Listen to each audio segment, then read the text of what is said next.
بسم الله الرحمن الرحیم. به ملت عظیم و شأن ایران سلام عرض میکنم. مطلب اولی که مایلم عرض بکنم تمجید از رفتار ملت عزیزمون در این قضیه است که اخیراً دشمنان برای کشور پیش برد.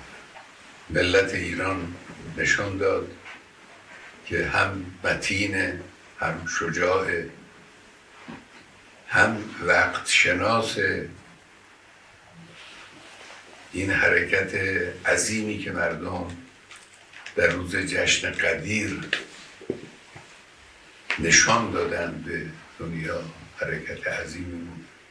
اجتماعات مردم، راهپیمایی‌های مردم در همین چند روز، در نماز جمعه ها حضورشون، بعد از نماز راهپیماییشون، همه اینها نشان دهنده رشد ملت ایران و قوام عقلانیت و معنویت همراه با شجاعت و وقت شناسی در ملت عزیزمون هست. خدا رو شکر میکنم که الحمدلله این ملت مؤمن رو در این حد از توانایی ها و امکانات معنوی و مادی قرار داد. من لازم میدونم همینجا اشاره کنم به حرکت زیبا و پرمعنایی که اون بانوی مجری تلویزیون در مقابل حمله دشمن انجام داد.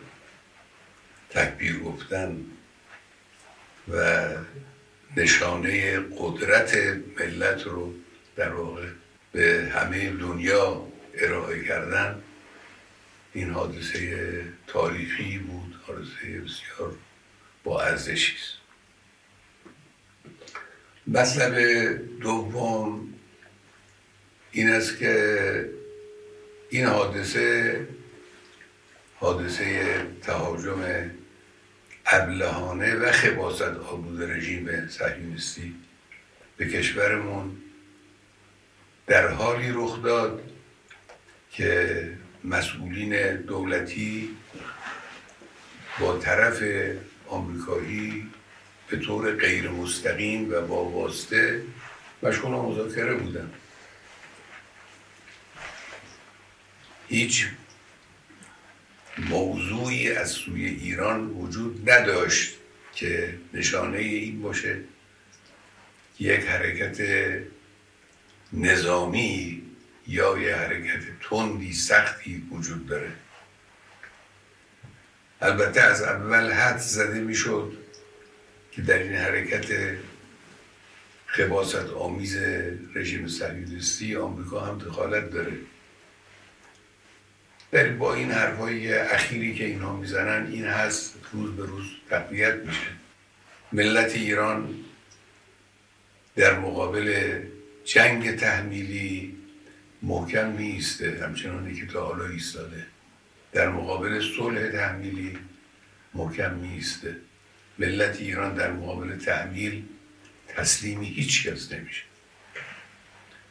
این معانی رو من انتظار دارم که صاحبان فکر و صاحبان بیان و قلم، بخصوص مرتبطین با افکار عمومی جهانیان، این مفاهیم رو بیان کنن، تبیین کنن، برای مخاطبین روشن کنن.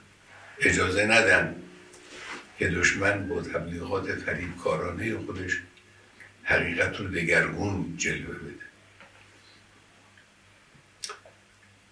دشمن صهیونی یک اشتباه بزرگی کرده، یک جنایت بزرگی رو مرتکب شده و باید مجازات بشه و داره مجازات میشه. همین حالا داره مجازات میشه. مجازاتی که ملت ایران و نیروهای مسلح ما برای این دشمن خبیث انجام دادن و دارن انجام میدن و برای آینده برنامه دارن مجازات سختی است و او رو دچار ضعف کرده. همینی هم که دوستان آمریکاییش وارد صحنه میشن و حرف میزنن نشانه ضعف و نشانه ناتوانی اوست.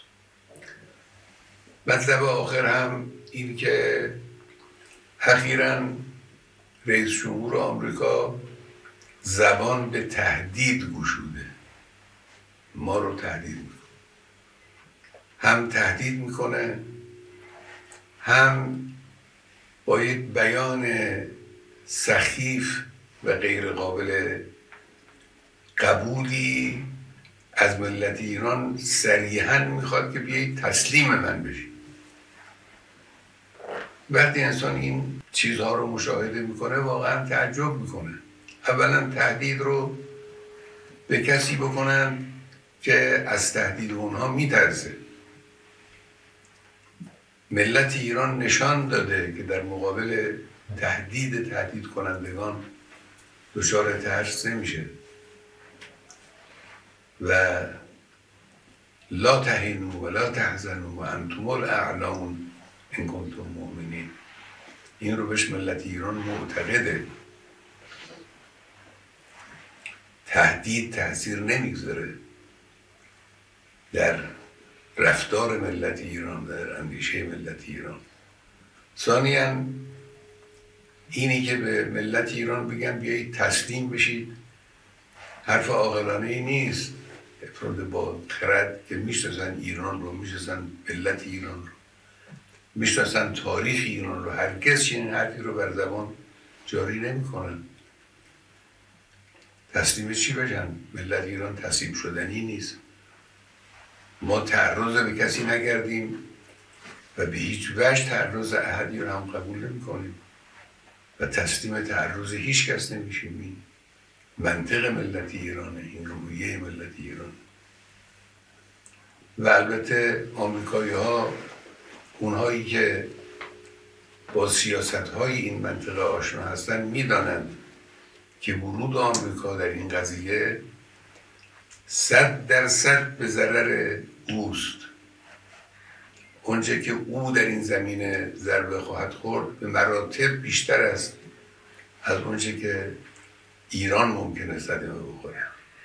صدمه آمریکا اگر ورود در این میدان بشه، ورود نظامی در این میدان بکنه، صدمه جبران ناپذیری خواهد بود بدون تردید. من به ملت عزیزمون عرض میکنم همین آیه شریفه رو همیشه در نظر داشته باشید. زندگی به حمدالله به طور عادی در جریانه. نگذارید دشمن احساس کنه که شما در مقابل او میترسید، احساس ضعف میکنید. اگر دشمن احساس کنه که شما از او میترسید، دیگه شما رو، گریبان شما رو رها نخواهد کرد. همین رفتاری که تا امروز داشتید، این رفتار رو با قوت ادامه بدید. کسانی که امور خدماتی به عهدهشون هست، کسانی که با مردم سر و کار دارن، کسانی که امور تبلیغاتی و تبیینی بر عهدهشون هست، کار خودشون رو با قوت انجام بدن و ادامه بدن و به خدای متعال توکل کنن. و من نصر الا من عند الله العزیز الحکیم. و خدای متعال ملت ایران رو و حقیقت رو و حق رو به طور قطع و یقین پیروز خواهد کرد انشاءالله. و السلام علیکم و رحمت الله و برکاته.